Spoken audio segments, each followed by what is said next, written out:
So let us get started right in 5, 4, 3, 2, and go. Ladies and gentlemen, I want to welcome you to this first debut performance of Hernani Kennerly Center. This is an homage to the great Victor Hugo, who bribed his way to success with his first play, Hernani. So here we go. We've updated the scene backstage at the Kennerly Center. You may recognize these players.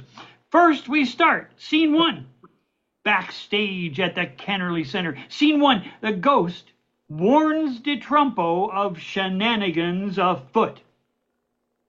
The curtains of infamy are creakily raised, revealing a ghost approaching through the mist and haze.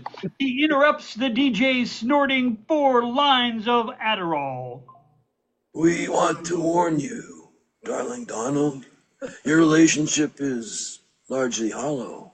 Any trust you have in Mrs. T is wholly misplaced. You surely must see, or is it too hard to follow? I have no illusion on this front. In relationships, I generally punt.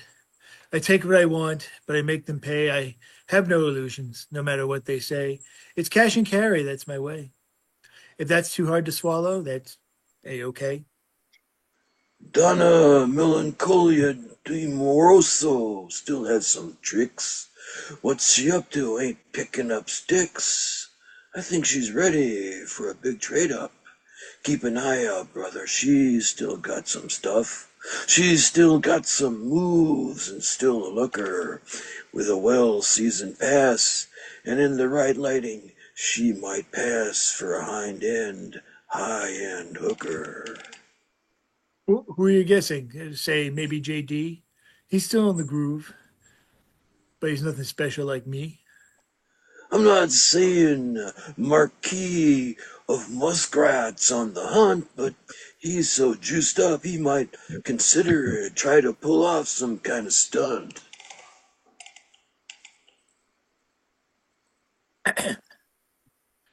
Excuse me. Nah, my pal Neon Elon ain't into that shit. He likes them young and pliant. With them, he's got it. He's already got quite a young harem, and with one look, he can scare him. I wouldn't be so sure. Keep your eyes open, son.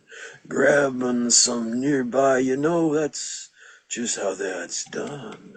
Voice from down below from the stage, speaking slowly into cupped hands. I gotta go. Show's ready to start. They're calling my name. Be still, my beating heart. Hey, wait right there for just a minute. Don't you know? You gotta announce that I'm always in it. What are you, slow? You must announce I'm present at the start of each act. I'm the president. That's it. That's fact. He often calls out or comes down to the stage. It puts in each actor's goddamn into a rage, but their livelihood depends on him thinking they're unquestioning and good. Scene 2, inside the presidential box. We find ourselves arrayed in glorious high-fashion folderol inside the cloying damp darkness of the presidential stall. At the Kennerly Center, my God, what a hall. Madama Donna Melancholia de Moroso is stately seated, attended by 2 serving girls taking discreet struts from a series of martinis. The door opens. Grand Duke de Eiffel Mascarati slips behind the curtains, rests his sweaty palms on the perfume and darkly tanned shoulders of Madama Donna Melancholia. Coyly, she bends her lips to brush his carefully manicured hand. She swears looks stuffed.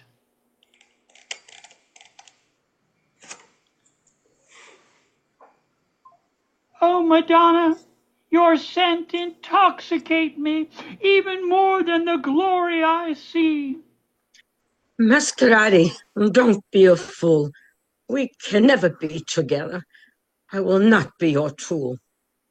She strokes his hand slowly, suggestively, careful to admire each stunningly painted nail selectively. But I've done everything just to be near. You drive me wild. Ever since I saw you crawling, Chad, on that wing so clear, your scent clings to me. I've denounced all my friends. I left the village, burned my bridge ends. I've drunk beer with redneck hillbillies, ate caviar with Euro trash. Sure, I made my bones and strolled great big wads of cash. Madama Melancholia, you fill all my dreams, replacing thoughts of crypto, cleansing me of all my financial schemes. I've wandered around Congress to carry water for that fool, and now my Wall Street brethren think I'm just a Trumptatious fool. Hush, someone's coming, mi amor. I hear them knocking softly, softly at my door. My gods are cool. They never said a word that we must hide our love. Is sadly just absurd. He squats at her side in the darkened corner, concealed in the velvet curtain, slowly stroking her leg. He's never been more certain. She must be mine. I'll have this woman, she's so fine. I cannot scrape her from the dregs of my mind. She lingers there amidst my faded valentines. In rushes the young Baron de Illiterati, breathlessly, whispering, nervously, looking each way as always in front of his mother figure, one ear cocked and listening as he appraises and admires her lipstick glistening. He comes, Madama, he comes, on dangerous cyber-trucking feet, shredding its tin cladding so maddening, a band of little substance, steeped in impertinence, as ethereal as the thief's promise. He's got 10,000 minions that think he's not real neat. Sure, it's borrowed, worry every drop, but with blank like that, who will quibble, no matter how slowly, surely he would let it out of his pockets dribble. Dad's impressed. He likes his cash. Once or twice he says he's seen Huskies awesome. Well, stash.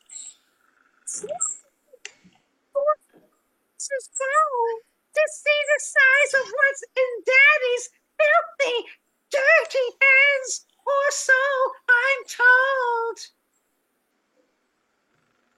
What if he spots me? I'm so afraid. My best laid plans might be waylaid. I plan to trade up billionaires if I get the chance. Yeah, and for sure, I'm exactly how that scans, but I'll be quiet and huddle here with her in the dark, still stroking her lovely legs. We'll just see what wee trifles we may spark in her cold, neglected heart. Hush, down there. Let someone hear. Although I must admit, I do like what you're doing. But oh, my pretty boy, put your hand just a little more. Oh, up here. Trill, give me joy.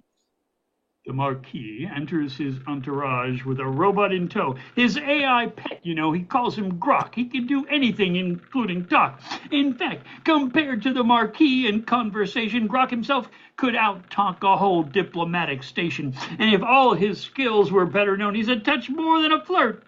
Madama Donna Melancholia might confess he's helped her more than once remove both blouse, dress, and skirt. Madama Donna Melancholia, so pleasant to see you. I brought a special gift which of any remaining boredom might just free you. I call him Grok. I think you might just enjoy him when I tell you he is my rock. He'll never annoy. He can attend to all your needs. Excellent conversation, where wiser than any native man, conversant in all the sciences, and Madame, in his discretion, you may place complete reliance.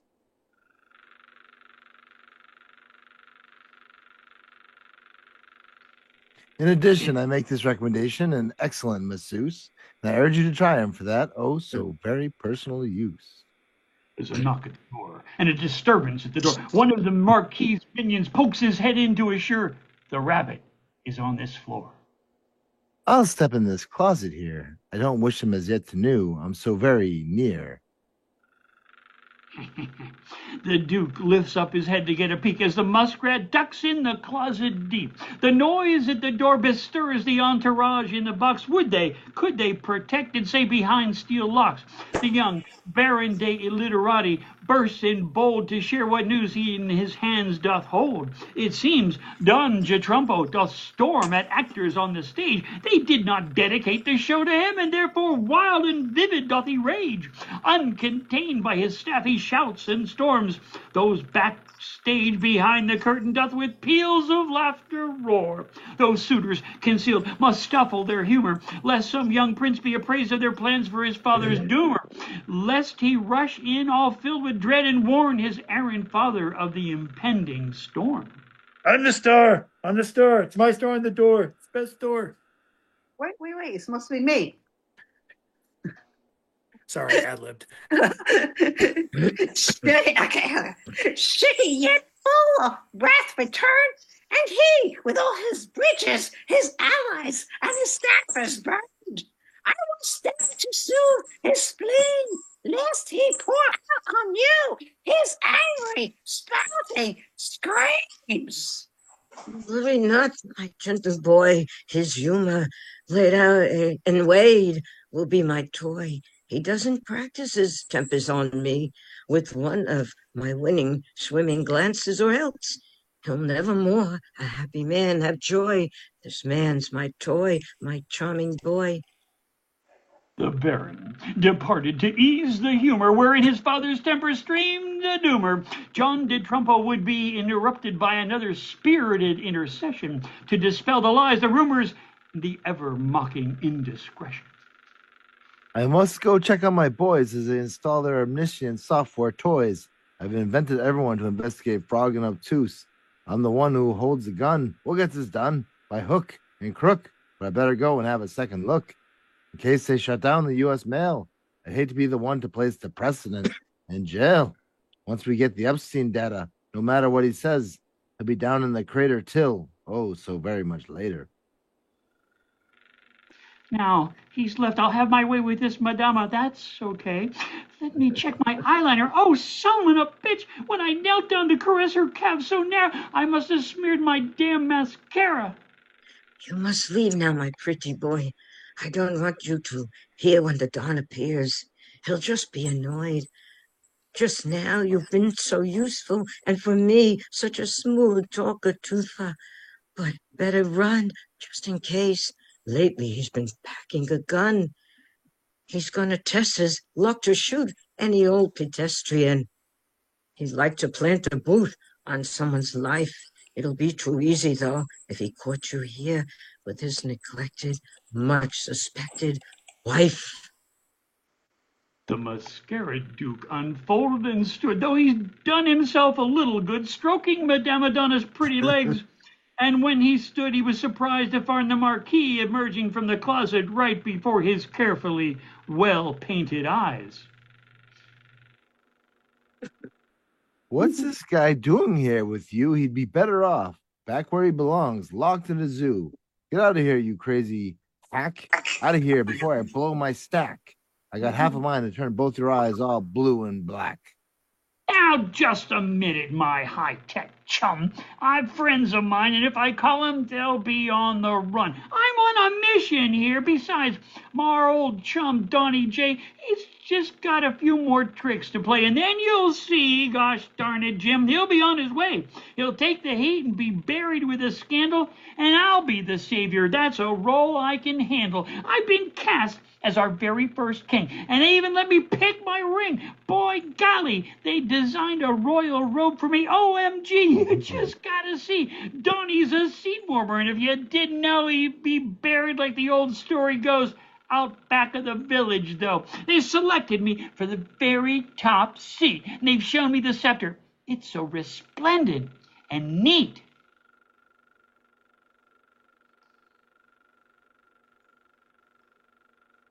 What's this guy doing here? Wait, hold on. You just think you want the Madonna? She's a status symbol. I got something special in mind. I see her legs all akimbo, riding wide and high, astride a ride on a Tesla limo. Ever seen her crawling naked on a big jet plane? Man, I gotta tell you, I saw it once and it drove me damn near insane. My marketing team and I have a setting in mind. We picture her crawling, lazy, on her behind, naked, steamy on a Tesla. That's a sight that's fine. Man, I'm in love. I gotta say, Madama Melancholia, I dream of her all day. Listen, I can rent you a dozen damsels who only want to play. With then, I'll send a solid gold cubic Tesla car with a golden tow truck in case you really have to get somewhere really far. Then the two would-be suitors strike a deal and are ready to leave, and young Baron de Literati opens the door and to give 'em both the heave. R.J. Trumpo's on his way, and he's got a very short fuse today. He's been informed that there's something missing with his brain ever since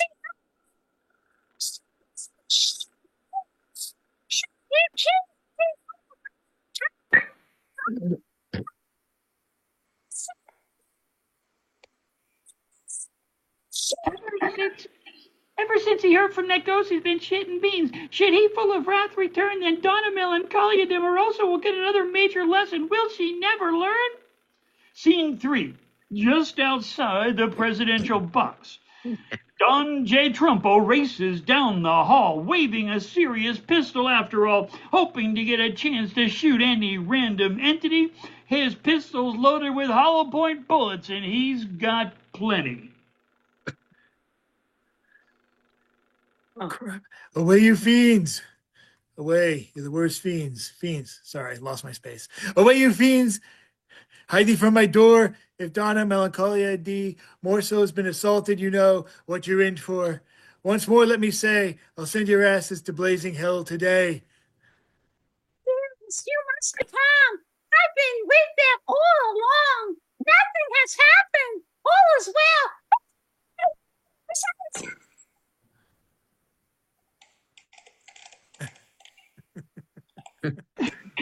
These scheming, All is well. Put that gun away. Besides, if anything happened, you know me. I'd tell. these scheming connivers, I know them so well. I may be destined for infamy, but they are as well. I've been wanting to shoot some hapless stooge. I've had enough of these jokers. I'm done with these two. Donnie, you know what they say? There's no woman who's good enough for a superior man. But, dude, what I say is take what you can. Give him a baby or a bucket and a beach full of sand. Keep him in check. Give him some cash. Just keep him at arm's length around your serious stash. So, bro, lose the gun. We got to work to get done. Don J. Trumpo slowly holsters his pistol and sheepishly looks around at his crew like he'd pick at a blister.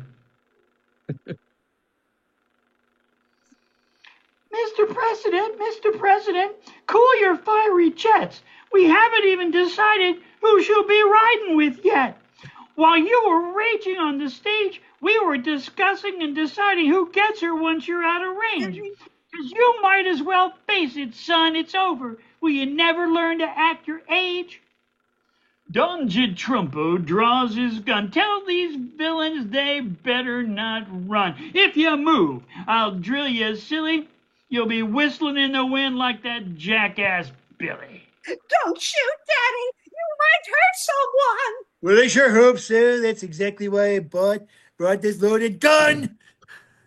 Before you can see Jack Robinson firing wildly, not even looking, he fired every bullet in his gun. God damn, he was cooking. With that great roaring gun, he poked 10 holes in each one. Right through the door the bullets flew, striking dear Grok and Madama too, and from the look on their faces they found it quite shocking. Well, didn't you? Scene 4. Just inside the presidential box. Grok, the AI robot, leans over and softly calls to La Madonna Melancholia.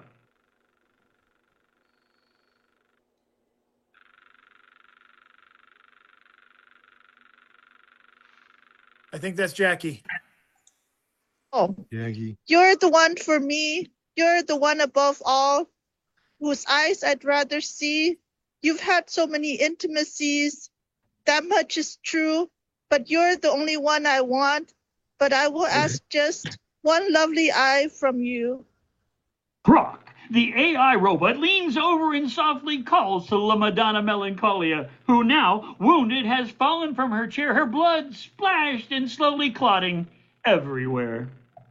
Darling, I'm sorry. I cannot move. I didn't hear you right. What compliment did you say about my eyes?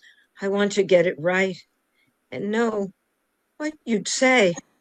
I want you, the shot-up robot said. I can't get you out of my head. Oh, darling, not right now, the wounded lady pled. I want you, but just for now. I only want your eye. I can take it out. It won't hurt too much. At least I'd like to try. Darling Grok, I don't understand. Why do you want my eye? Without it, I won't see. Don't you understand what it means to me? I'll just take your eye for now. I say this vow, my solemn vow. I can't exactly tell you why. It's just a compulsion. That's me, oh my. I guess you'd say, well, either way, I have a box here. What do you say? While inside the presidential box, Grok removes Madonna Donna Melancholia de Moroso's eye and puts it in his special box. Outside, in the corridor, there's a final scene, just one moment more. The Marquis lifts himself up on one elbow to deliver the final score. It's too late. Your course is run. Even if you take our lives, all the big knives say you're done. There's an assassin waiting just outside, and a limousine's positioned for his escaping ride. Don Jadrumpo, without missing a beat, drops the heat he was packing and pauses to open a sandwich for which some snacking. Limping down the hallway, headed to the exit for his final highway, as he disappears down the hall, destined for his final fatal fall. We get one last word from the dying young Baron de Illiterati as he virtually falls on his metaphorical sword. We hope you've enjoyed our little play. It's over now, so be on your way. I'd like to go milk a virtual cow, but I'm dying all right. I guess it doesn't matter anyhow.